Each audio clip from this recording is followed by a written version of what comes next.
Coucou. Oh, je suis content. Je suis super content comme gars parce que ça fait longtemps que je voulais me payer un nouvel éclairage pour ce studio de tournage.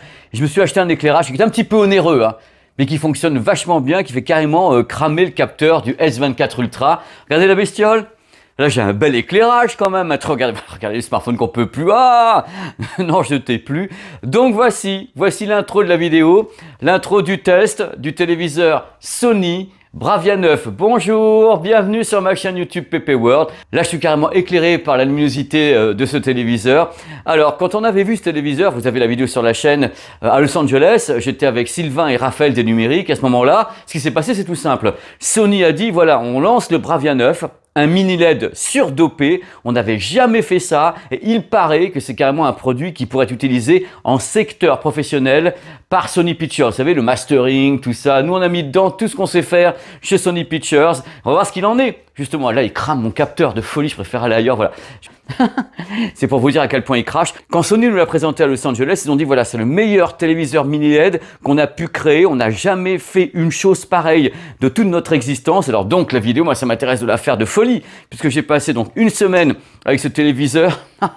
J'ai passé une semaine avec ce téléviseur. Donc au menu de la vidéo, voyez le descriptif complet. Qui est-il? Pourquoi est-ce qu'il fait ça? Cette luminosité, quels sont les tarifs, quelles sont les diagonales, bref, plein de trucs. Après, bien sûr, mes essais sur le terrain. J'ai passé une semaine à me faire illuminer la tronche par cette chose absolument incroyable qu'on a du mal à dompter, qu'on a du mal à freiner carrément. Après, il y aura bien sûr, les tests de Sylvain. Sylvain a les clés puisqu'il a la sonde, il a pu mesurer ce que je suis en train de voir et que le capteur il n'en peut plus là du S24 Ultra. On va tout savoir avec les mesures.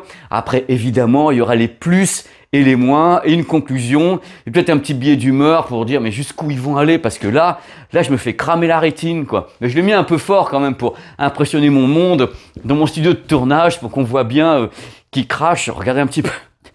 Il est là, il est content, il t'illumine la pièce. Voilà, c'est parti, c'est le début de cette vidéo qui va pas manquer d'humour hein, et d'informations, évidemment. Regardez comme je suis bien éclairé. Voilà. C'est un peu cher comme éclairage, mais c'est pas mal. Hein. Et let's go. Bon. C'est parti pour le test du téléviseur Sony Bravia 9.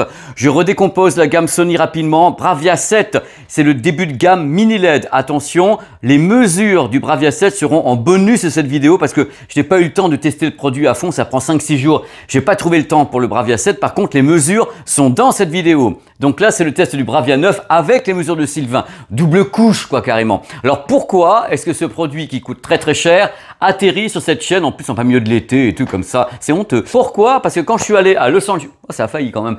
Quand je suis allé à Los Angeles pour le lancement de la gamme, les ingénieurs de Sony m'ont carrément provoqué. Oui, ils m'ont provoqué, m'ont dit attention, on a créé le Bravia 9 en nous inspirant de toutes les technologies professionnelles qu'on a chez Sony Pictures. Ce produit est tellement bon que c'est, paraît-il, le meilleur téléviseur LCD mini LED jamais créé dans le monde et il peut servir en plus à l'étalonnage des couleurs à Sony et tout parce qu'on s'est inspiré de modèles professionnels. J'ai dit ah bon?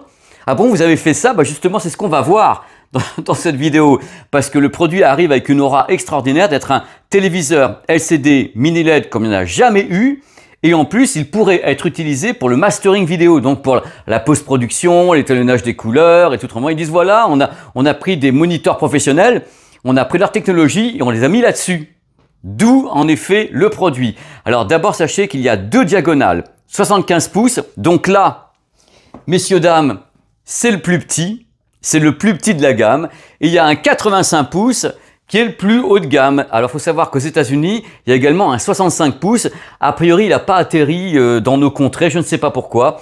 Donc, je vous laisse chercher les tarifs sur Internet parce que si je vous les donne, d'abord, ça va pas le faire. Et en plus, les vidéos restent en ligne longtemps. Alors, vous savez que les prix, badaboum. Donc, regardez un petit peu combien coûte le Bravia 9 et combien il coûtera dans 3-4 mois ou 6 mois ou je ne sais pas quand vous verrez cette vidéo. Et ce test va me donner l'occasion de parler d'un truc qui me tient à cœur, les progrès du mini LED au niveau technique et luminosité comparé à ce qu'on peut faire avec le LED parce que justement, il y a eu des rumeurs disant que Sony allait peut-être mettre le holà sur les téléviseurs LED et il balance un truc comme ça en disant ça fait mieux que le LED. Ouais, mais pas sur tous les points. On en parle? Avec plaisir. Le mec fout la merde dès le début. Ouais, je préfère. Allez, jingle! Le modèle testé, 75 pouces, donc 1,90 m de diagonale. Vous voyez un peu le monstre que c'est. Alors pour l'installer, c'est tout simple. Vous avez les pieds ici, ou bien vous pouvez les placer ici, avec deux hauteurs différentes pour placer une barre de son Sony, évidemment. Alors, normalement, elle devrait rentrer, et je suis même pas sûr. Sinon, vous avez le quad, mais c'est pas le même concept. On va reparler dans, justement, une deuxième vidéo sur le quad, parce que je vous ai fait déjà une vidéo sur le quad, et cette fois-ci, je vais venir le subwoofer, on va régler des trucs. Je vais faire une deuxième vidéo d'un complément de la première vidéo du quad, pour vous redire des choses, parce qu'il y a plein de commentaires. Je dis, oh là là, faut que je reparle un petit peu du quad. Le produit qui est ici, 45 kg de bonheur. Qui est-il? Téléviseur Ultra HD 4K, HDR, Dolby Vision, c'est un modèle LCD QLED. Donc en effet, LED Quantum Dot, donc en effet, c'est boîte quantique pour la colorimétrie. Alors justement, mini LED. Qui dit mini LED dit d'abord la forme des LED, leur taille, le nombre de zones. Alors j'ai questionné Sony, France, Sony États-Unis. Je leur ai dit alors, dites-moi un petit peu où on en est. Ils disent voilà, nous on s'exprime pas là-dessus. On vous dit seulement qu'il y a les meilleurs mini LED et le nombre de zones on vous le donne pas. Parce qu'en général, le nombre de zones, ça veut pas dire que c'est bon. Nous, on peut vous dire que c'est bon sans vous donner le nombre de zones. Voilà, c'est plus simple. On verra ça tout à l'heure justement avec les essais sur le terrain pour savoir s'il y a du blooming, quelle est la luminosité du produit. Vous avez vu de toute façon dans l'intro que c'était déjà oufissime. Alors, techniquement, 120 Hz. Il n'y a pas de 144 Hz sur le produit, hein. C'est 120 Hz uniquement. Soyons francs quand même. Le 144 Hz, c'est uniquement pour les personnes qui veulent faire du gaming avec un PC. On branche le PC, on fait du 144 Hz. Eux, ils disent voilà, on s'arrête à 120 Hz. Le secret de cette image, c'est tout simple. Ça s'appelle XR Backlight Master Drive chez Sony. C'est pas nouveau, mais c'est optimisé pour ce type de téléviseur et c'est parfaitement hérité du secteur professionnel. C'est là où ils ont raison de le dire, quoi. Alors, le modèle que moi j'avais en tête du secteur pro qui l'utilise s'appelle le BVM HX 3110. Regardez la bande-annonce qui arrive. On dit voilà, c'est ce qu'on utilise à Hollywood pour faire l'étalonnage des couleurs, pour avoir une belle luminosité. Ils ont mis la techno là-dessus. C'est pour ça qu'ils nous ont invité la presse française à Los Angeles pour dire regardez comme il est beau mon téléviseur. Ah ça, il peut être beau, mais il utilise des techniques professionnelles. C'est pas le seul, mais eux ils avouent leur cas. Voilà, d'autres aussi remarquez, hein. Justement, comme je vous le dis à chaque fois dans les vidéos, fabriquer une image, c'est en effet une dalle LCD, des mini LED, des quantum dot. En vrai, c'est la petite tambouille qui tient comme ça sur 4 cm derrière avec les haut-parleurs, on en parle tout à l'heure. Mais c'est aussi un processeur, un cerveau. Et depuis maintenant, je crois, 2 ans, il y a ce qu'on appelle le XR chez Sony. C'est leur nouvelle ligne, en fin de compte, d'algorithmes entraînés, surentraînés, surdopés, gonflés, qui travaillent l'image. Il y a les noms barbares derrière, je vous les donne, c'est pour la bonne bouche, hein, c'est la vidéo du dimanche. Il y a le XR Contrast Booster, le XR Smoothing, c'est pour que tout aille bien et que tout soit fluide. Il y a également le XR Motion Clarity. Alors le travail, évidemment, de ce processeur XR qui englobe toutes ces technologies, c'est de permettre à ces produits, enfin à celui-ci, Sony, d'avoir un comportement qui serait cognitivement humain. C'est-à-dire que la façon dont on voit une image, c'est particulier parce qu'on fait des focus quand on regarde quelque chose au milieu d'une image. Et là, voilà, c'est lui, je vais moins regarder ici. Donc, ce système travaille de façon cognitive comme nous, on regarderait une image. C'est le but de la manœuvre pour la colorimétrie, le mouvement et autres. C'est des processing, eux, ils vont dire que c'est une IA.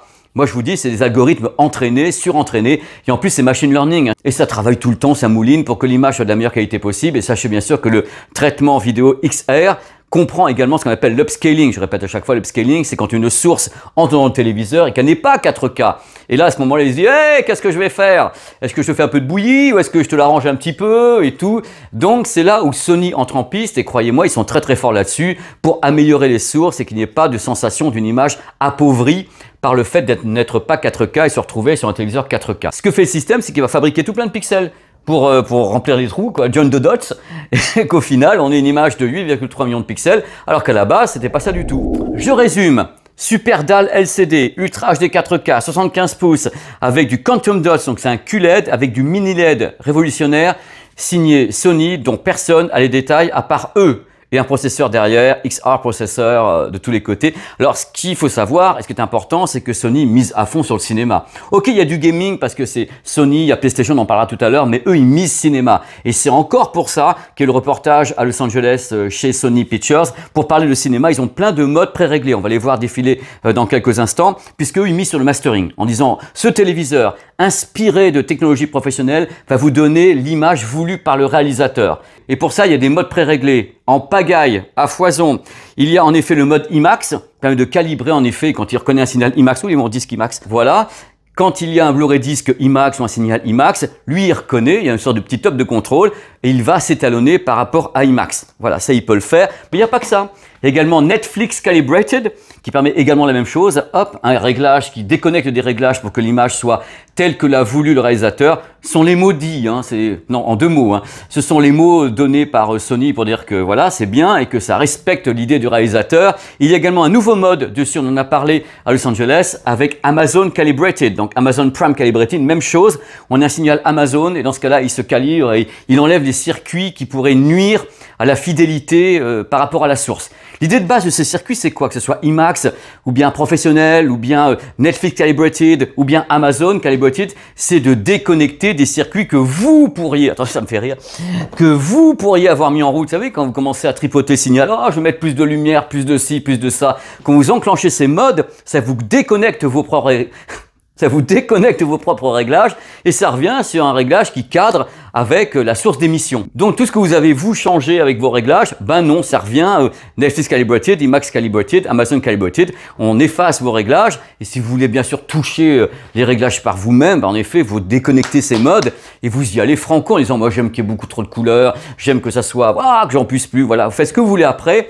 Vous êtes maître à bord, n'oubliez jamais, ne laissez pas les machines vous contrôler, messieurs, dames. Et il y a bien sûr l'accès à la plateforme de streaming Sony, qui s'appelle Sony Pictures Core. Alors si vous achetez ce téléviseur, qui coûte pas cher, non pas cher, si vous achetez ce téléviseur, on vous offre 10 films Sony Pictures, évidemment, et 24 mois d'abonnement. Évidemment, donc c'est intégré, vous allez avoir accès à ces films. Il faut savoir, pour rappel, que la plateforme donc de streaming Sony Pictures Core est exclusive à Sony avec un très haut débit, donc 80 mégas, c'est à peu près le débit du Blu-ray disc, pas maximal, mais il s'en approche, avec un son DTS la plupart du temps et c'est souvent de l'IMAX. Avant de parler un petit peu de gaming et des possibilités offertes par ce téléviseur Sony Bravia 9, je vous propose d'aller faire un tour dans les menus.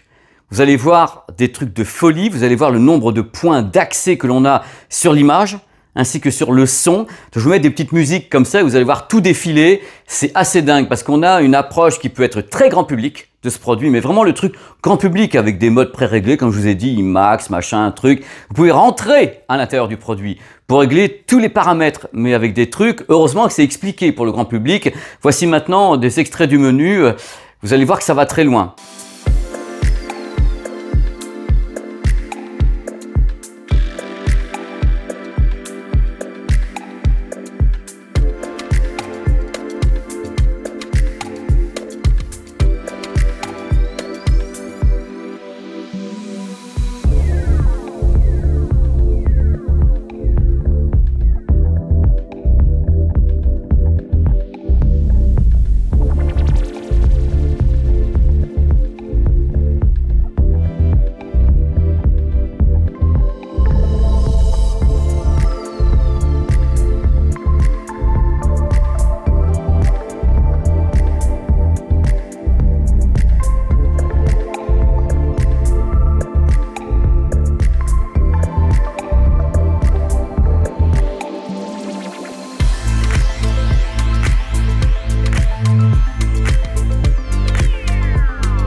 Sony et les gamers, une longue histoire d'amour qui a pu être contrariée quand même, hein, plus d'une fois, parce que je me rappelle d'une époque qui n'est pas si lointaine, durant laquelle Sony Interactive, donc Sony PlayStation, ne parlait pas vraiment aux gens qui font des téléviseurs, ce qui était absolument impensable, mais réel.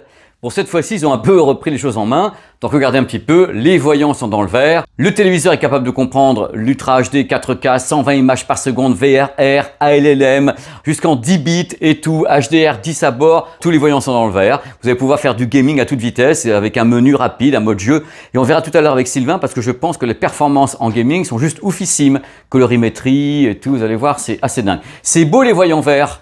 Ça n'a pas toujours été comme ça, hein. Oh les cœurs! Allez, on part en immersion. Go pour l'immersion audio. Alors c'est une grande dalle, c'est un grand téléviseur, en plus c'est même pas le plus grand. Il y a une section audio de folie. Alors justement, on va faire un petit tour derrière. J'ai fait des photos en même temps parce que sinon c'est pas pratique. Vous avez pour la première fois à ma connaissance ces tweeters là que je vous montre en même temps. Alors c'est des tweeters avec des faisceaux qui vont en hauteur. Donc c'est pour l'élévation. Donc c'est vraiment toute une range. C'est assez dingue. C'est des guides d'ondes. Donc vous avez le téléviseur qui est en face de vous, vous allez avoir donc des tweeters qui peuvent envoyer des ondes en hauteur, vous avez du son qui peut partir comme ça sur les côtés, je fais ce que je peux, hein. D'ici, virtualisé évidemment, ou sur les côtés, vous avez en même temps donc 6 x 10 watts plus 2 x 5 watts. Donc ça fait quand même une belle puissance de tir, bien sûr, Dolby Atmos, DTS:X, tout est possible. Son téléviseur étant IMAX à la base. Du moment qu'un téléviseur est compatible IMAX, ça veut dire qu'il y a le DTS à bord, puisque IMAX, ça va avec DTS. Donc là, c'est Dolby Atmos et IMAX. Vous avez le mode S Center Sync. C'est assez marrant et ça peut vous rendre service, mais c'est optionnel, hein. Donc S Center Sync, c'est le téléviseur qui va devenir la voix centrale d'un autre système, genre le quad, qui est ici. J'en ai pas fini avec le quad, c'est pour ça qu'il est encore là. Maintenant, il va y avoir un subwoofer, il va y avoir un deuxième test. Je vais vous faire avec le subwoofer et une nouvelle captation audio. Si vous avez une barre de son Sony, même chose, mettez la barre de son et vous connectez à l'entrée S Center Sync et votre téléviseur devient la voix centrale du reste du système. Tout le monde se comprend en disant « Oui, alors je te fais le dialogue, toi tu fais le reste, sois sympa avec moi ». Optionnel. Vous avez un mode également en Bluetooth. Vous pouvez appairer un casque en Bluetooth sur le produit. Dans ce cas-là, vous avez le son en stéréo ou bien le son en 360 degrés avec l'appairage Bluetooth. Le téléviseur permet également ce qu'on appelle un upscale audio, c'est-à-dire les sources qui ne sont pas Dolby Atmos ou DTS et autres, vous pouvez les upscaler pour avoir des effets factices. Voilà, pour avoir des choses un peu dans l'espace à partir de sources qui ne sont pas destinées à avoir un signal audio aérien. À vous d'activer ou pas d'activer, c'est comme vous voulez, c'est parfaitement optionnel. Là, ça marche bien, hein, je l'ai calibré, hein. Le binaural, on va donc calibrer le téléviseur par rapport à la pièce au niveau audio pour avoir les meilleurs effets possibles. Il va utiliser le micro de la télécommande, donc je vais me taire et placer ma télécommande en face.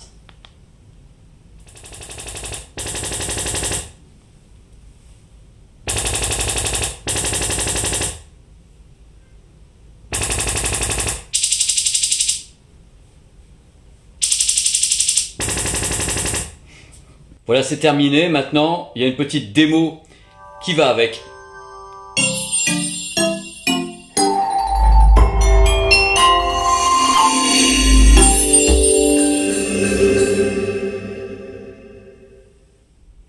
Je peux vous dire, je peux vous dire, le son est ouf.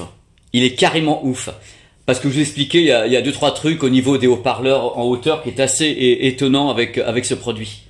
Voilà. Vous avez bien entendu le binaural? On parle de la connectique. Ça, on va pas la rater celle-là par contre, hein.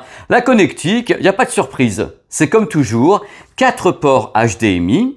Il y en a 2 qui sont compatibles Ultra HD 4K, 120 images par seconde. Les autres sont uniquement 60 images par seconde sur ce produit. Il y a également 2 ports USB, c'est bien sûr un port Ethernet et une sortie numérique.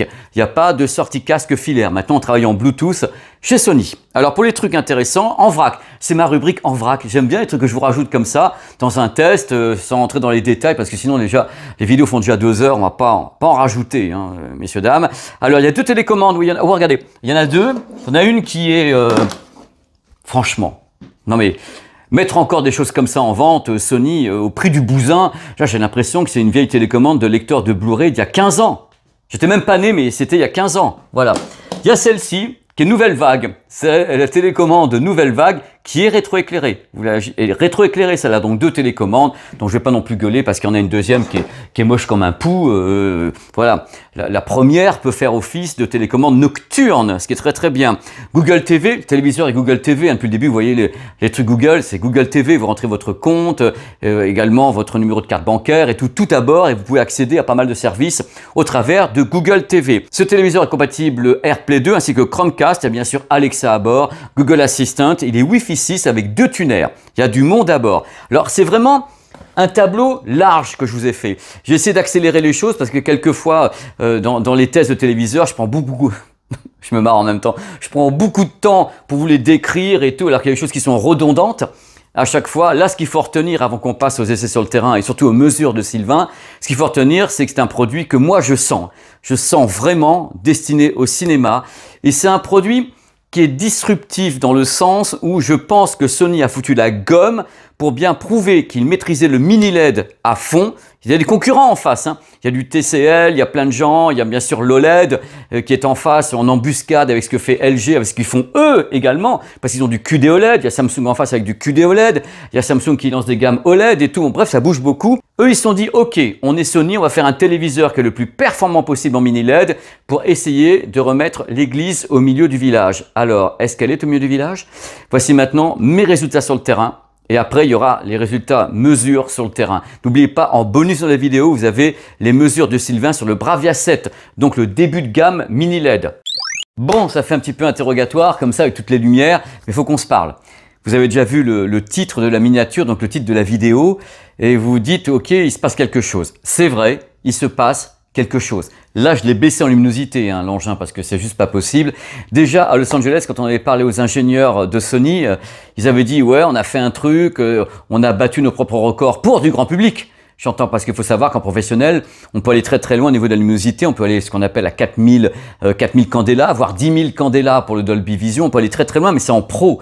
Là, ils se sont dit, on a fait un produit qui est même pas à la frontière entre le grand public et le pro, on a fait un produit qui peut être utilisé en professionnel. C'est-à-dire, c'est ce que dit Panasonic avec l'OLED, hein, parce qu'ils peuvent calibrer avec de l'OLED Pana. Ce sont des marques qui travaillent à Hollywood, hein, Panasonic ou bien Sony, les frères ennemis et qui restent d'excellentes marques. Là, on sent que derrière tout ça, vous avez tous les ingés de Sony Pictures qu'on dit, ok, on a des technologies, on a des moniteurs professionnels Sony qui coûtent une blinde, et ben on va mettre les technos à l'intérieur. Et ben c'est ce qu'ils ont fait. C'est ce qu'ils ont fait. Le premier truc qui va vous marquer, si vous allez quelque part voir ce Bravia 9, c'est la luminosité. Alors je vous le dis tout de suite, moi j'ai pas vu Sylvain encore, mais je peux vous garantir que ce que j'ai vu sur ce téléviseur, je ne l'avais jamais vu sur un modèle grand public. C'est-à-dire que je l'ai vu en pro et pas sur cette diagonale-là, hein, parce que les moniteurs professionnels, c'est des moniteurs qui font 30, 32 pouces, 33 pouces. Là, c'est quand même 75 pouces. C'est presque 2 mètres d'image avec une patate lumineuse délirante. C'est-à-dire qu'à un moment donné, c'est juste du délire. Vous avez vu l'intro où j'ai éclairé la pièce, qui est grande quand même celle-là, et encore, j'avais pas le produit à fond, je l'avais un peu modéré. Là, il est réglé avec les capteurs de lumière, donc comme il y a une rampe de lumière, il est faiblard, entre guillemets. Si j'enlève le capteur, il va cramer derrière ma tête. Oh la vache! Je vous fais des commentaires de oh la vache, mais vous dites, mais à chaque fois, ça monte toujours plus haut. C'est-à-dire que je teste des téléviseurs à longueur d'année, ça fait 2 ans que je connaissais Mir par cœur. Et ce que j'ai là sous les yeux, j'ai le mot exact, c'est éblouissant. C'est-à-dire qu'on arrive à un tel niveau, et encore je l'ai modulé hein, le téléviseur. Je suis pas allé à fond, je lui ai pas dit balance tout, je l'ai limité. Mais c'est du délire parce que là il est en mode nuit quelque part, parce que dans la pièce il fait nuit. Donc si on le met en mode plein jour avec le capteur qui dit c'est plein jour, il va encore pousser plus loin. Là je me suis dit ça suffit, j'ai pas envie de me cramer les rétines quand même. Mais c'est du délire. Je ne sais pas ce que vous voyez parce qu'évidemment, vous avez votre propre système, mais moi, à l'œil nu, devant le produit, je pense que j'ai jamais vu ça. Donc, c'est, pour moi, je pense, la plus forte luminosité que j'ai vue sur un produit. Ce qui ne rime absolument pas avec « on vous l'impose ». C'est-à-dire qu'en effet, grâce au capteur de lumière, le capteur va ajuster. Il fait jour chez vous ou il fait nuit. Donc, s'il fait nuit, il va réduire la luminosité. Il vaut mieux pour vous, hein, parce que sinon, c'est 12 paires de Ray-Ban. Et s'il fait plein jour, donc en effet, là, plein de lumière, il va booster la luminosité, mais on peut atteindre, à mon avis, des très fortes valeurs. À mon avis, on dépasse les 2500 candela au mètre carré, c'est du délire.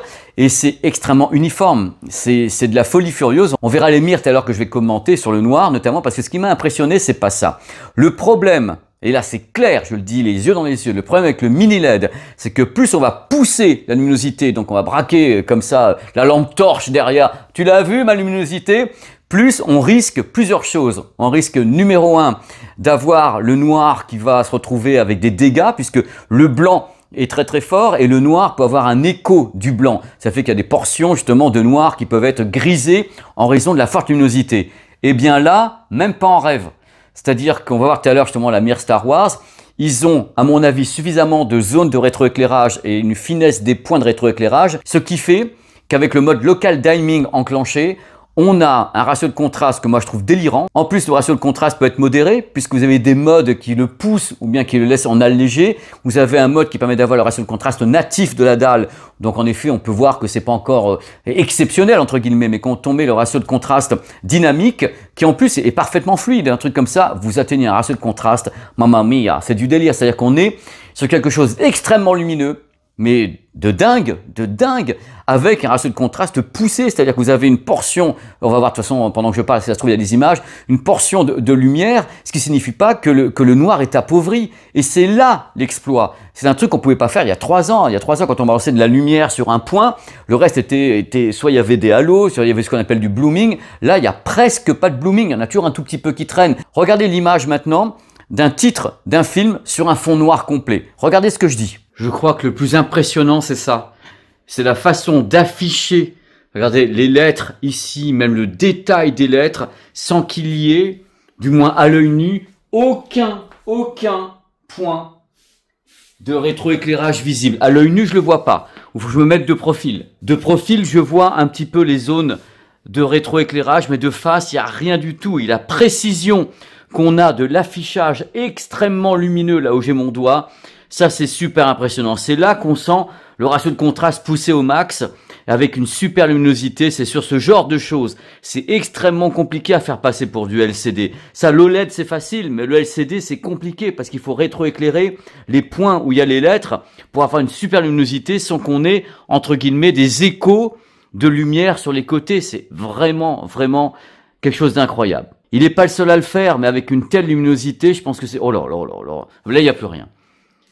Je sais pas ce que vous voyez, mais c'est exceptionnel. Exceptionnel. Vraiment. L'affichage est d'une pureté incroyable. C'est dingue. Dingue. Moi, à l'œil nu, je n'ai aucun blooming, j'ai rien du tout. Je le redis encore une fois, ce téléviseur, il faut le regarder de face ou légèrement de côté. Il faut pas le regarder de profil ou trop loin. On a un angle de vision que je trouve moyen. Vous avez vu le truc? La luminosité est tellement centralisée, tellement maîtrisée qu'on n'a pas de blooming, donc on n'a pas d'écho autour des lettres de ce que vous venez de voir. Et ça, c'est quelque chose qu'on peut faire depuis 2-3 ans. Et même là, de cette façon-là, c'est extrêmement bluffant. Par contre, il y a un truc que j'ai remarqué, on va en parler justement dans les résultats. Je trouve que l'angle de vision n'est pas très bon. C'est-à-dire que l'angle de vision, c'est quoi? Donc, si on met des gens en arc de cercle devant le téléviseur, si on a des gens qui sont sur le côté, ils verront peut-être moins nettement la luminosité, la colorimétrie, ils auront un truc un peu plus différent. En effet, ils verront peut-être un peu de blooming léger ou bien le rétroéclairage sera plus visible sur le côté que pleine face. C'est, à mon avis, un des plus gros défauts de ce téléviseur, voire le seul. C'est son angle de vision. Ça ne veut pas dire que si vous déviez, vous verrez rien. Mais l'arc de cercle complet, ça va être un peu compliqué. Il a ce défaut. Mais autrement, luminosité impeccable, on peut la gérer impeccablement avec le capteur d'ambiance lumineuse dans la pièce ou bien directement avec le menu. Donc on peut gérer et la lumière et le ratio de contraste qui va avec. Donc on peut faire un équilibre avec les modes automatiques en plus d'IMAX et autres. On peut arriver à un super équilibre. Moi, en mode classique, donc standard, c'est déjà nickel à la base. Il y a des génériques que je connais par cœur, genre le générique de la Warner au début de Dune. Je peux vous garantir, si vous achetez Dune, donc en HDR Dolby Vision, si vous le balancez sur ce modèle, vous allez avoir une luminosité, une colorimétrie et un contraste, vous allez chialer parce que c'est incroyable. À un moment donné, les mots suffisent plus parce que je suis toujours un mec qui est passionné. Je vous dis, voilà, l'OLED, on a les LG G4, on a ce que fait le QD OLED avec Sony, Samsung, on a des très fortes luminosités, mais on n'atteint pas ça. On n'atteint pas ça du tout. On ne peut pas atteindre ça pour le moment. Dans tous les cas, ça fait que quand on va marcher sur la Lune, on marche sur la Lune avec ce type de produit parce que le mini LED va bien sûr plus loin au niveau luminosité, du moins quand on le pousse comme ça, que peut faire le téléviseur OLED, puisque là, ce sont des lampes torches qu'on met derrière avec de la lumière qui balance. L'OLED, lui, il fait sa lumière lui-même avec des micro-lentilles ou du QD-OLED, tandis que là, c'est naturellement puissant, naturellement catastrophiquement puissant quelquefois, parce qu'on se dit, mais bon sang, le truc, c'est un spot, c'est un phare. Voilà, j'ai trouvé, c'est un phare. Et ça ne nuit pas au reste, ça ne nuit pas au contraste, ça ne nuit pas au rendu du noir. C'est ça qui est le plus fort. Donc je vais vous montrer quelques petites mires maintenant qui viennent appuyer mes propos. On se reprend juste après. Bienvenue dans l'espace. C'est la mire qui a fait trembler tout Hollywood il y a 2 ou 3 ans avec les téléviseurs qui avaient des points de rétroéclairage très très visibles. Là, cette fois-ci, sur ce téléviseur, on a vraiment un rétroéclairage qui frôle la perfection. On a très très peu de ce qu'on appelle de points de rétroéclairage, c'est-à-dire que là, moi, je suis devant et je vois en effet les points lumineux, mais je vois pas les plaques de rétroéclairage. Alors, il faut savoir sur ce téléviseur, coucou, qu'on a plusieurs façons de faire pour avoir ce ratio de contraste ou l'éclairage des points. Il y a plusieurs modes. Vous allez avoir des images qui sont plus ou moins contrastées, plus ou moins poussées, avec plus ou moins, en effet, de luminosité sur les points. C'est très, très variable. Le téléviseur donne beaucoup de réglages. On verra ça tout à l'heure avec Sylvain, justement, parce qu'on peut gérer les choses de façon très, très claire, très nette. Et je pense que par rapport au réglage, on a des ratios de contraste différents, mais de façon de ouf. Je suis tombé sur des réglages où il y avait un ratio de contraste entre guillemets assez moyen et d'autres réglages où c'était de la folie furieuse. La colorimétrie, c'est pas la colorimétrie du QD-OLED, on n'y arrive pas encore, mais on sent que c'est absolument étonnant parce qu'elle est boostée par l'éclairage. Donc vous avez un HDR qui est incroyable et surtout un Dolby Vision qui, moi, m'a sidéré. Encore une fois, je reviens sur le master de Dune, le Dune 2, parce que même si vous l'avez vu au cinéma, vous avez vu qu'il y a des grosses amplitudes entre des scènes sombres et des scènes claires qui sont surexposées, c'est le désert. Et là, vous le prenez en pleine poire, mais c'est juste délirant. La définition est incroyable parce que je pense que ce traitement vidéo est un des meilleurs au monde. C'est-à-dire qu'on a une image, c'est simple, c'est sucré. C'est suave, c'est incroyable en même temps de douceur et de définition.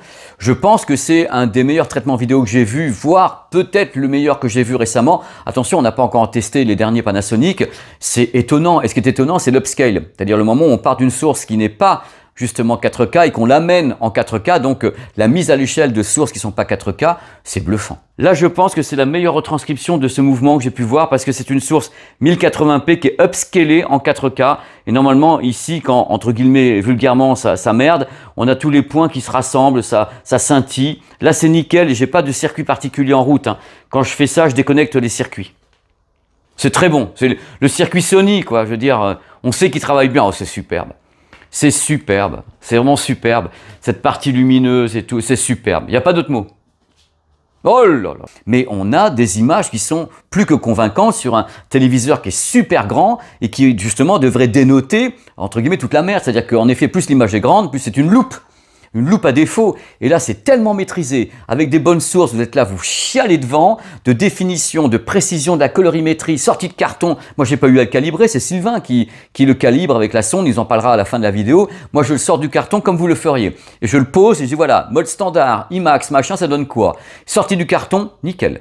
Je connais ces mires, je connais ces films parce que je les ai vus au cinéma. C'est nickel, même là-dessus, il y a des séquences qui sont orange, sombre, ocre. Ça passe comme une lettre à la poste. À juste titre, vous allez me dire qu'à chaque fois que je teste un téléviseur, je tombe de ma chaise. Ouais, entre guillemets, c'est pas ma faute, c'est leur faute à eux, aux fabricants.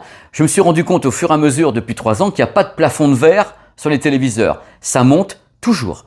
Il n'y a pas un moment où tu te dis oh, c'est le taquet, pourront pas aller plus loin. Bah là, c'est la preuve qu'en effet, on peut encore aller plus loin et qu'on peut le faire en maîtrisant son sujet. Parce qu'on peut toujours aller plus loin et tout cramer. C'est-à-dire, en effet, on fait de la lumière, on fait un phare et on pousse la dalle LCD, donc Quantum Dot avec le mini LED, on pousse et on peut très bien cramer de l'autre côté, avoir des images délavées, cramées, brûlées. Mais non, c'est maîtrisé. C'est maîtrisé parce que, en effet, il y a un équilibre qui se fait, il y a le processeur, il y a la façon de faire, le mini LED est bien géré, je ne sais pas combien il y a de zones, mais il y en a avoir beaucoup quand même. Mais c'est peut-être, je pense à ce jour, la plus belle image mini LED Quantum Dot que j'ai vue. À ce jour, c'est la plus lumineuse et la plus maîtrisée dans son traitement vidéo. C'est-à-dire qu'il n'y a pas que la lumière, il n'y a pas que la colorimétrie, il y a le traitement vidéo, ce côté suave qu'il peut y avoir, la façon dont on donne un grain vidéo qui est naturel, le côté visage naturel, il y a plein de trucs, la carnation justement de la peau, de tous les visages, c'est épatant. Il faut le voir pour le croire. À un moment donné, il faut le voir pour le croire. C'est un produit qu'il faut que vous regardiez. pour bien vous rendre compte du niveau où on en est avec les téléviseurs grand public. Et encore une fois, c'est un truc qui n'existait pas il y a 2, 3, 4 ans. C'était impossible d'atteindre des tels niveaux. Donc la guerre est déclarée entre ces produits-là et l'OLED, parce que je pense que c'est lui qui est visé quelque part, ainsi que les concurrents de Sony dans le monde des mini LED. Je pense que là, Sony se dit, on a un truc qu'on ne peut pas faire avec l'OLED. Mais attention, l'OLED, il a un ratio de contraste natif qui ne demande pas à être poussé par des circuits.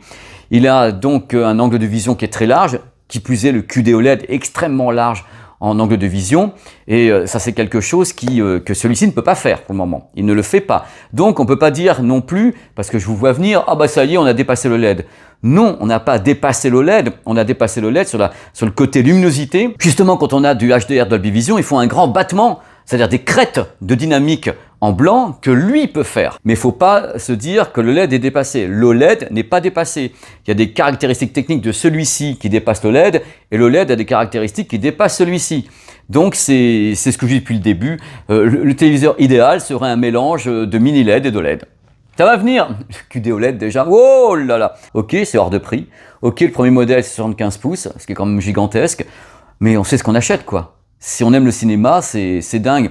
Et en gaming, justement, on parlait tout à l'heure, en gaming, c'est étonnant de colorimétrie aussi. Hein. En gaming, la colorimétrie est dingue, elle n'est pas déviée, c'est pas... Waouh, c'est extrêmement fidèle. On parle un petit peu du son. Alors, c'est un grand téléviseur. Je dis toujours, mettez des barres de son ou bien, si vous voulez, un quad avec un subwoofer. Mais là, quand même, il y a de la patate. Hein. C'est-à-dire qu'il y a du grave.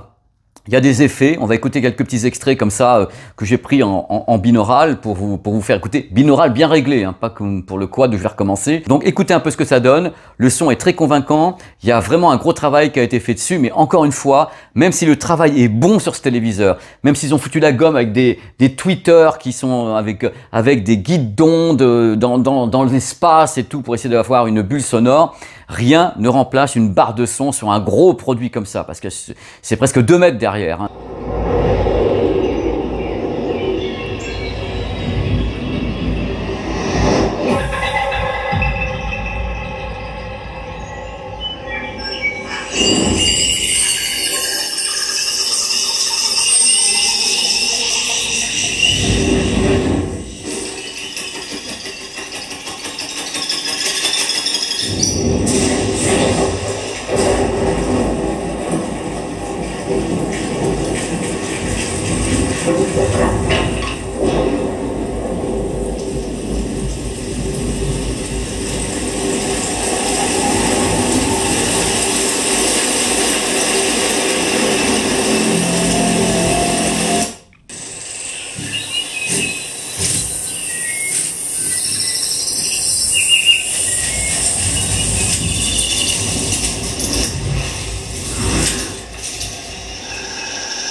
Donc il peut balancer du son certainement pour une pièce de 30 à 35 mètres carrés sans aucun problème, avec des dialogues clairs, avec la patate, du grave. Il y a de la distorsion quand on pousse un peu et l'aigu devient confus. C'est pour ça que je vous conseille quand même une barre de son. Et si vous prenez une barre de son Sony, vous pouvez donc utiliser le téléviseur en voix centrale. Ce qui manque dans l'audio, c'est la dynamique. C'est-à-dire la notion de oh, ça pète d'un coup, il y a de la dynamique.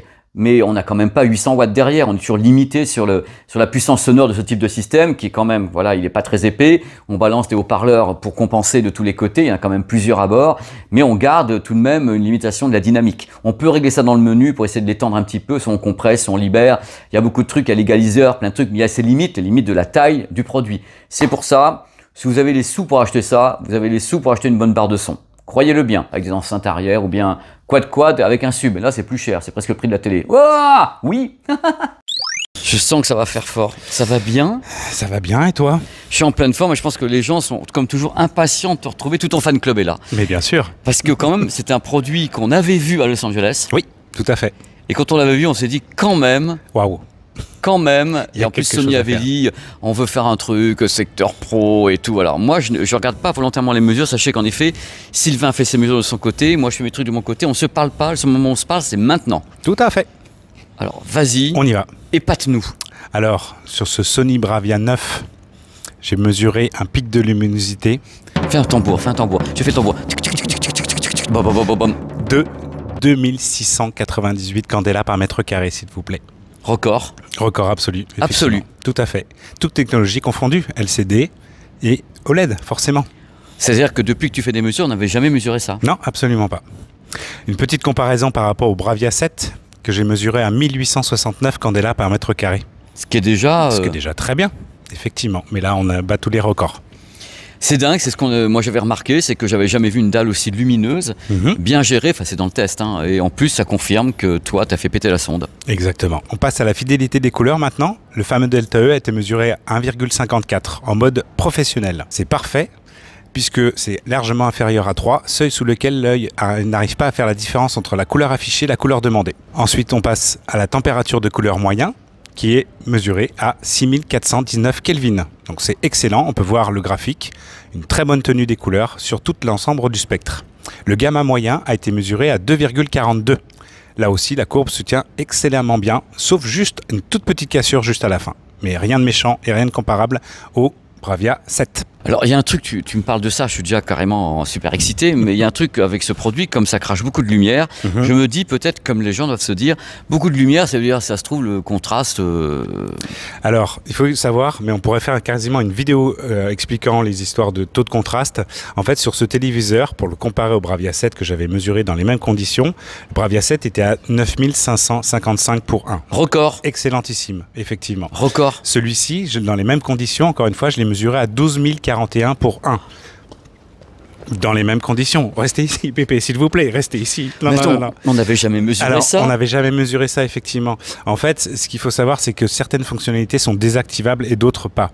En tout et pour tout, sur ce téléviseur Bravia 9, quand j'ai réussi à désactiver toutes les fonctions, ce qui n'est pas forcément le cas sur les autres téléviseurs, attention, j'ai mesuré un taux de contraste qui est quand même excellent de 4537 pour 1. Sans boost, si je puis dire. Exactement, Ça, un contraste véritablement natif. Brut. Exactement. Et après, on peut donc le faire grimper jusqu'à 12 000 en activant des contrastes dynamiques, trucs comme Bien ça, sûr. qui n'ont pas un effet cramage sur l'image quand même. Complètement, oui. Et alors, quand on reste en dynamique ou en local dimming, plus exactement, là, effectivement, on monte véritablement encore plus haut. Et j'ai pas trouvé que la lumière bouffait le contraste, quoi. Non, C'était, on reste avec des détails dans les zones de noir et de lumière qui sont très bons. Ouais.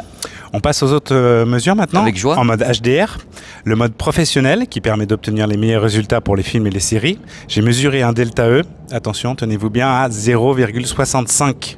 C'est un nouveau record, s'il vous plaît. Oh, le truc. Le téléviseur est parfaitement calibré en sortie de carton, il n'y a absolument rien à toucher. Je rappelle le pic de luminosité toujours en mode professionnel, 2698 candela par mètre carré. En plein écran maintenant, on passe à 728 candela par mètre carré, ce qui est excellent aussi. Très bonne luminosité sur la totalité de la surface de l'écran. Je rappelle juste pour le Samsung S95D, sur le plein écran, on était à 317 candela par mètre carré, encore une fois en plein écran. Petit avantage encore au LCD, il faut... Voilà. Bah, le LCD, c'est laisser. une lampe, tu mets une lampe, il y a de la lumière. Maintenant, les autres modes, le mode cinéma, le delta E, la fidélité des couleurs, a été mesuré à 0,67 pour un pic de luminosité à 2697,96 exactement candela par mètre carré. Donc c'est excellent. C'est un monstre. Exactement. C'est un monstre. Ouais, tout à fait.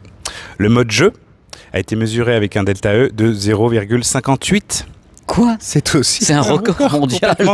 Dans un mode jeu, parfaite fidélité des couleurs. Alors il faut savoir qu'il y a 3 modes jeu, le mode standard, le mode FPS et le mode RTS. Le mode FPS, le delta E a été mesuré à 2,75. Donc c'est excellent aussi parce que c'est encore une fois inférieur à 3. C'est très bien. Pour une luminosité de 2680 candela par mètre carré, s'il vous plaît. Le mode RTS n'est pas mauvais non plus. On est à 2,51. Donc encore une fois inférieur à 3 pour un pic de luminosité de 2685 candela par mètre carré. C'est ouf. Je termine par le IMAX à 0,63 pour un pic de luminosité de 2705 candela par mètre carré. On est monté à 2700 carrément avec le mode IMAX et un delta E absolument hallucinant. Tout à fait. C'est du secteur pro, c'est du jamais vu. C'est parfaitement calibré. C'est du jamais vu. On passe maintenant aux couvertures des espaces colorimétriques. Le BT709 a été mesuré à 99,7%, donc c'est parfait. Celle du DCI-P3 a été mesurée à 96,2%, c'est excellentissime aussi. Le BT2020 maintenant, le plus exigeant, 77,2%. On n'obtient pas encore les valeurs de l'OLED, notamment de la technologie QD-OLED plus précisément, qui est à 88% dans les mêmes conditions. Oui, parce que le QD-OLED de Sony allait plus loin en colorimétrie, because QD-OLED. Mais là, les valeurs sont étourdissantes. Exactement. Alors, on parle un petit peu, parce que c'est un téléviseur Sony, donc les gens pensent PlayStation, Xbox et tout. L'input lag, alors on le mesure en 60 Hz normalement. 60 Hz, Ultra HD, pour Ouais. ma part. Exactement. Là, il est mesuré à 17,2 millisecondes. En 60 ? En 60 Hz, C'est pas le meilleur. non. On a obtenu mieux, notamment sur des OLED, Ouais. avec 9,1, 9,2 millisecondes, mais c'est quand même pas trop mal. On est juste au-dessus d'une image de retard par seconde. On termine maintenant par la consommation. Ouais. En mode SDR, j'ai pu mesurer une consommation moyenne de 63 Wh, ce qui est très bon. En HDR maintenant, j'ai mesuré par contre une consommation moyenne de 191 Wh. Hein. Donc là, c'est Ouais, là, il ouais. y a un petit pic effectivement. Bah parce qu'il crache à fond, il fait des battements, il monte d'un coup. Mhm. Voilà, Là, ça c'est la taille de c'est la élevé. dalle. Hein. Et on a mesuré que 75 pouces. Hein. On n'a pas Oui. fait le modèle au-dessus. Hein. Tout à fait. Voilà, de toute façon avec deux modèles. Bon ben Sylvain, c'est Oui. incroyable. Bah, complètement, on obtient plusieurs records hein, quand même. Le pic de luminosité, la fidélité des couleurs avec un excellent DLTE, un calibrage parfait en sortie de carton, une image véritablement cinéma, comme le voulait Sony. Bah, finalement, les mesures montrent qu'on a véritablement une qualité d'image exceptionnelle. Tu connais mon amour pour l'OLED, j'aime beaucoup la technologie, mais il y a plusieurs choses qu'on vient de noter qui ne sont pas atteignables par l'OLED. Pas encore, dans tous les cas. La luminosité, La luminosité, c'est impossible. bah, pas encore, effectivement. Pas Alors, il va encore. falloir trouver encore quelques subterfuges, quelques surlentilles ou quelque Voilà, chose mettre comme deux ça. loupes, Mais cette ouais, fois-ci, deux loupes ça va pour y être arriver. compliqué. Sinon, Là, le reste, mais la ration de contraste, c'était pas tant aussi, c'est étonnant, c'est un produit étonnant. complètement. Bah, on a parlé du contraste, effectivement, Ouais. avec la lumière Star Wars et compagnie. non, Ouais, c'est c'est fabuleux, mais c'est- l'effet de blooming qui est quasi inexistant. quasi inexistant. Ouais, complètement. Bon bah écoute, rendez-vous au prochain téléviseur qui va nous bluffer Oui, vite. et Très vite. et qui en plus va arriver vite. Exactement. Oh, j'ai envie de canner. Merci Sylvain. Merci Pépé. Allez, ciao. Salut. Ciao.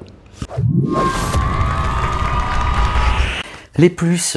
Il y a des moins aussi, hein. Ça tabasse des deux côtés, croyez pas. Hein. Donc dans les plus, la luminosité, parfaitement maîtrisée, un truc de folie. On n'avait jamais vu ça. Vous avez entendu Sylvain, je crois qu'on n'avait jamais mesuré un truc pareil, c'est incroyable. Et en plus, on garde un super ratio de contraste, une colorimétrie extrêmement fidèle et une très très belle définition.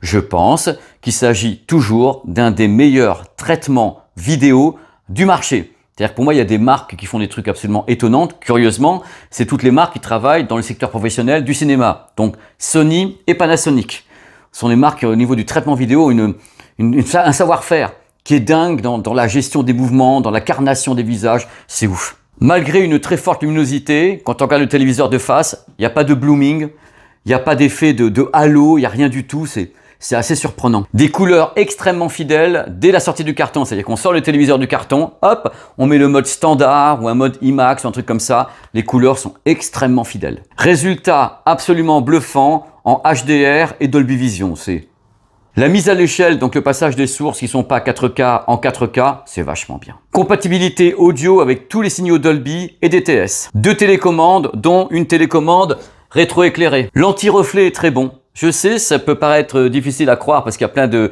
rampes de lumière et autres, mais l'anti-reflet est très bon. J'ai toujours malgré tout le S95D dans la tête de Samsung, mais c'est un très bon anti-reflet. La qualité audio est bonne, c'est-à-dire qu'il y a quand même de la place. Il n'y a pas forcément du coffre, hein, mais il y a de la place pour mettre plein de haut-parleurs. Vous en avez ici, là, de tous les côtés. Donc en audio, c'est bon, mais ça manque de dynamique, ça manque quand même un petit peu de patate et de dynamique quand on sait que la taille de l'écran, c'est presque 2 mètres. Je vous conseille de rajouter une barre de son si vous le pouvez. Voilà, ça va l'aider un petit peu. Excellent résultat en gaming. La colorimétrie en gaming est dingue. Je vais le mettre dans les plus parce que c'est pour la bonne bouche. C'est vraiment un télé qui a été conçu pour être une amulette qu'on agite comme ça. Regardez ce qu'on a fait. Nous, on l'a fait, on a fait ça avec du mini LED. Maintenant, prenez note et essayez de faire mieux. Moi, ça me fait marrer parce que vraiment, le téléviseur est exceptionnel. C'est fou. Mais il y a des défauts. On y va, justement. Voici les moins.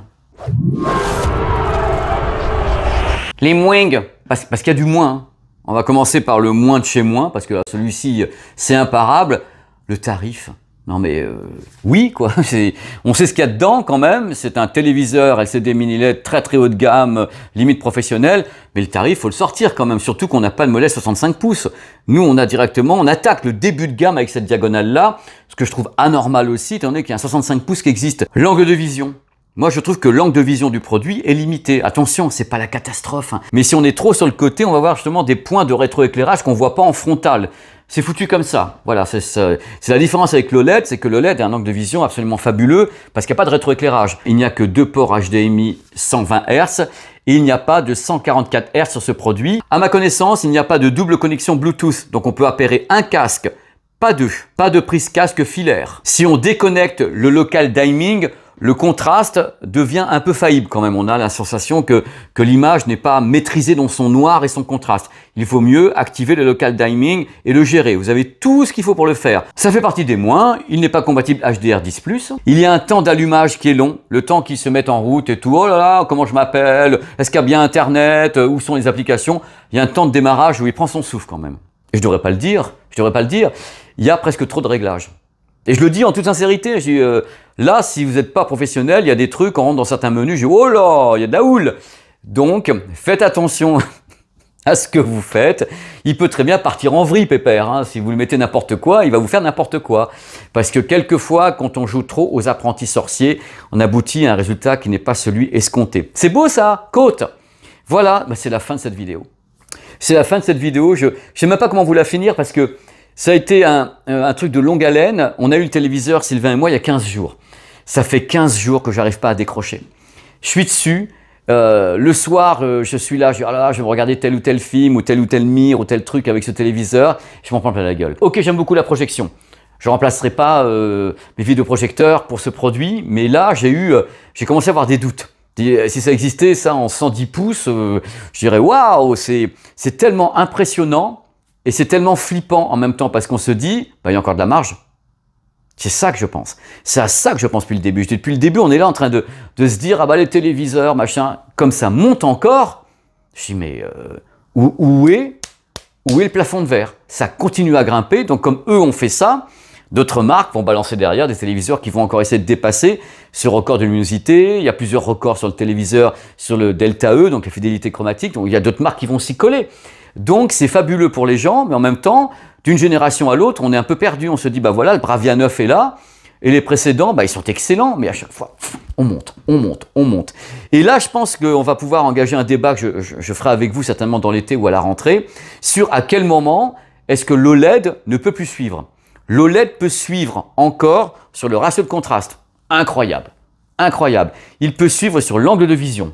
Absolument incroyable. C'est du délire.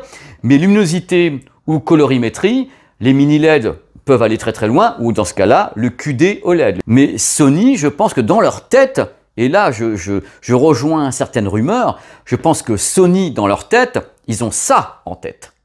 Le mini LED, parce qu'ils l'utilisent en professionnel. C'est-à-dire qu'ils ont des moniteurs mini LED professionnels dont vous avez eu la bande-annonce ou la référence. Ils se basent là-dessus pour se dire on l'utilise en professionnel pour faire du mastering chez Sony Pictures à Hollywood. Donc il n'y a pas de raison qu'on ne fasse pas des téléviseurs qui cadrent avec la même chose. C'est tout. Donc c'est le seul, entre guillemets, danger que je vois pour l'OLED, c'est de se dire que des marques comme Sony, tout en faisant de l'OLED, encore, se disent, nous on mise sur ce qu'on sait faire et donc du mini LED professionnel. Voilà, ça correspond à l'idée de Sony, ça. C'est pas l'idée de tout le monde. Mais je pense que sans être devin ni sans voir l'avenir dans une boule de cristal, ils vont continuer à miser à fond sur le mini LED. Donc on en parle en 2025 sur les gammes OLED, on va en reparler ensemble, mais eux ils ont envie d'être là-dessus. Ils ont vraiment envie d'être là-dessus quand d'autres marques comme Samsung balancent des gammes OLED et que des marques comme TCL veulent faire également de l'OLED. Vous voyez comment le monde bouge de façon passionnante. Moi, j'ai pris un plaisir de folie en testant ce produit. Je vais avoir du mal à le laisser repartir d'ailleurs. Il va repartir chez Sony et je vais être là. Ouais, ok, j'ai vécu un moment. Voilà, voici la bestiole et j'ai été très heureux. Donc, si jamais vous ne regardez pas d'autres vidéos après celle-là, je vous souhaite de bonnes vacances. Sinon, je vous conseille, sinon, je vous conseille de regarder d'autres vidéos parce qu'il y en aura. Pendant l'été, je vais faire un petit peu de vlog voyage. Ça, c'est plus facile à monter que les 6 jours passés avec ce produit parce que ce type de test prend 6 jours de toute façon. C'est les visionnages, il faut tourner la vidéo, la monter, il y a Sylvain de son côté, rassembler tout ça. Il y a entre 20 et 25 heures de montage et c'est un régal mais c'est toujours très très long à faire. C'est pour ça que je n'ai pas pu faire le Bravia 7 en entier. Donc c'est Sylvain qui a fait la partie mesure et qui a fait le test, lui pour Frandroid. Donc vous allez avoir maintenant en bonus les mesures de Sylvain sur le Bravia 7, donc le petit frère de celui-ci. Merci à nouveau d'avoir regardé cette vidéo, c'était un régal de vous savoir là. Allez, tu vas bientôt repartir chez Sony, mais... Cry me a river. Allez, ciao. Salut Sylvain. Salut Pépé. Tu vas bien Sylvain? Ça va et toi? Je vais super bien, le fan club est là, ils sont là pour toi, et ils se disent voilà, que va-t-il se passer, parce que ça fait toujours un petit moment qu'on n'avait pas testé un Sony, justement, et là, avant de faire le 9, on a le 7, et le produit, quand on était sur place, c'est pas celui qui nous a le plus impressionné, mais on trouvait que le rapport qualité-prix avait l'air d'être bon, avait l'air, attention, on était là. Alors, qu'est-ce qu'il en est de ce produit techniquement? Bah oui, je l'ai eu en test pendant un petit moment. J'ai pu donc poser mes sondes dessus, faire toutes mes mesures comme d'habitude. Il en ressort que ce téléviseur, Bravia 7 de chez Sony, propose un pic de luminosité de 1869 candela par mètre carré. On n'est pas dans le bas de gamme d'il y a 3 ans. Hein. Non, pas du tout. Il y a une sérieuse progression. Alors, cela dit, ça reste quand même inférieur au nouveau TCL 65C89B. Donc, vous pouvez retrouver le test sur la chaîne, qui a été mesuré dans les mêmes conditions à 2143 candela par mètre carré quand même. Et justement, dans le quand même, je continue à dire, et c'est important de le dire aux gens, Sylvain, ce n'est pas parce que l'on dit qu'un téléviseur est lumineux que l'image est forcément super définie ou ci ou ça. On donne une valeur qui permet de dire que le produit peut être très lumineux dans une pièce éclairée, comme ici, et ça peut aider les gens. Mais ce n'est pas un critère fondamental pour autant de la qualité globale d'une image. Ça lui donne sa patate. Alors on enchaîne directement avec les mesures de ce Bravia 7. Excellente fidélité des couleurs sur les contenus SDR, puisque j'ai pu mesurer un delta E moyen de 1,31. Donc c'est inférieur à 3, en dessous duquel l'œil humain n'arrive pas à faire la différence entre la couleur affichée et la couleur demandée. Ceci, c'est en mode professionnel, attention. Hein. Toujours en mode professionnel, une excellente température moyenne des couleurs mesurée à 6535 Kelvin. Un métronome, le truc. Quasiment. Donc, le produit, on le sort du carton, il est fidèle. Tout à fait. Le gamma moyen, toujours en mode professionnel, a été mesuré à 2,28. Voilà, on peut voir la courbe. Alors, il y a une cassure quand même sur les échelles de grille les plus fortes. Attention. Le contraste sur ce téléviseur LCD... Alors, c'était mon inquiétude avec Sony. Parce que justement, il s'était fait dépasser par TCL et autres. On va être franc, comme toujours. Ouais. TCL avait pris une sacrée avance avec le LCD en raison de la façon dont il travaille le rétroéclairage. Et là, il y a la technologie XR Booster Contraste qui permet d'obtenir un contraste natif à 9555 pour 1. Alors... soit vous avez encore foutu vos sondes à l'envers. Pas du tout. Et soit c'est le téléviseur LCD avec le meilleur ratio de contraste actuel. Ben quasiment, effectivement, ouais. Je confirme. Et ben voilà, ça c'est une bonne nouvelle pour les gens qui apprécient le LCD. De savoir qu'on peut atteindre des telles valeurs de 9000 sur 1 avec du LCD, il y a le petit coup de boost des technos. Ça, c'est des valeurs, pardon. Mais côte à côte, pour les avoir eu, le Sony Bravia 7 et le TCL C89B, le Sony propose effectivement à l'œil un meilleur contraste. Alors maintenant, on passe aux mesures HDR, toujours en mode professionnel qui permet d'obtenir le meilleur résultat. On a obtenu un delta E de 1. Le delta E moyen, la fidélité des couleurs parfaite, inférieure à 3 toujours. Le pic de luminosité, je le rappelle, dans ce mode est de 1869 candela par mètre carré. En plein écran maintenant, on est à 654 candela par mètre carré. C'est une belle valeur. Hein. C'est une belle valeur, mais par contre, ça reste inférieur au TCL 65C89B qui a été mesuré dans les mêmes conditions à 894 candela par mètre carré. On est largement au-dessus des valeurs d'un OLED puisque le Samsung S95D a été mesuré dans les mêmes conditions à 317 candela par mètre carré. On passe maintenant aux autres modes de ce téléviseur Sony Bravia 7. Le mode cinéma est excellent, excellente fidélité des couleurs avec un delta E moyen de 1,05. Un pic de luminosité de 1884 candela par mètre carré.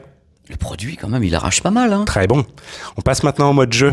Attention, Pépé. Alors, parce que le mode jeu, à chaque fois, il y a beaucoup de gens qui nous regardent qui sont des gamers hein, et qui attendent avec impatience. Et puis en plus, c'est Sony. Donc voilà, au Alors, sur ce téléviseur, il y a 3 modes jeu, d'ailleurs, sur toute la gamme 2024. Le mode standard, le mode FPS et le mode RTS. Le mode standard, attention, la fidélité des couleurs est de 0,97. Ça n'avait jamais été atteint dans l'industrie. Tout à fait. Parce que là, le précédent record, ce sont les TCL. Oui. Et les TCL étaient à 1 plus de 1 ou 1, 2. Mais là, encore une fois, c'est qu'on a, on a quelque chose qui n'avait jamais été fait dans l'industrie. Tout à fait. Alors en mode standard, hein, jeu standard, attention. Le pic de luminosité dans ce mode a été mesuré à 1559 candela par mètre carré, donc moins que le mode oui, professionnel. Mais il faut un équilibre, il s'équilibre. Les autres modes jeu maintenant, le mode FPS, excellente fidélité des couleurs aussi. Bon, alors on est un petit peu au-dessus quand même, à 3,63. Donc c'est légèrement au-dessus du 3, mais ça reste quand même tout à fait correct. Ça dérive pas trop. Non. Un pic de luminosité mesuré à 1600 candela par mètre carré tout pile. Maintenant, le dernier mode jeu, RTS, a été mesuré avec un delta E de 3,32. Donc c'est légèrement au-dessus de 3 aussi, avec un pic de luminosité de 1590 candela par mètre carré. On rappellera que certains téléviseurs, dont peut-être un petit peu cette marque aussi, on est monté à 6 ou à 8. Hein. Donc les progrès sont hallucinants là sur les modèles 2024. On passe maintenant aux couvertures des espaces colorimétriques avec le REC 709 qui a été mesuré à 99,2%. C'est excellent. La couverture de l'espace colorimétrique DCI-P3 a été mesurée à 96,9% contre 97,73% pour le TCL C89B. Et enfin, la couverture de l'espace colorimétrique BT2020 a été mesurée sur ce téléviseur Sony Bravia 7 à 79% contre 78%, le petit concurrent de chez TCL. Là maintenant, il y a un truc que tu n'as pas dit. C'est le fameux temps de réponse, enfin l'input lag du gaming. Est-ce que c'est Sony quand même? Est-ce que c'est bonne ou moyenne? Non, c'est correct. 17,1 millisecondes. C'est au-dessus du 16. C'est légèrement au-dessus du 16, effectivement. Oui, mais tous les petits copains, ils sont à 9, 8. C'est pas grave, vous le verrez pas. Trop. Trop. Si vous n'êtes pas trop exigeant. Si Joueur professionnel. Ultra professionnel. Non, c'est tout à fait correct. C'est juste une image de retard. Voilà. En fait. Maintenant, on passe à la consommation. Sur ce téléviseur Sony Bravia 7, j'ai pu mesurer une consommation moyenne de 70 Wh contre 54 Wh quand même, je rappelle, pour le TCL de la même taille de la série pouces.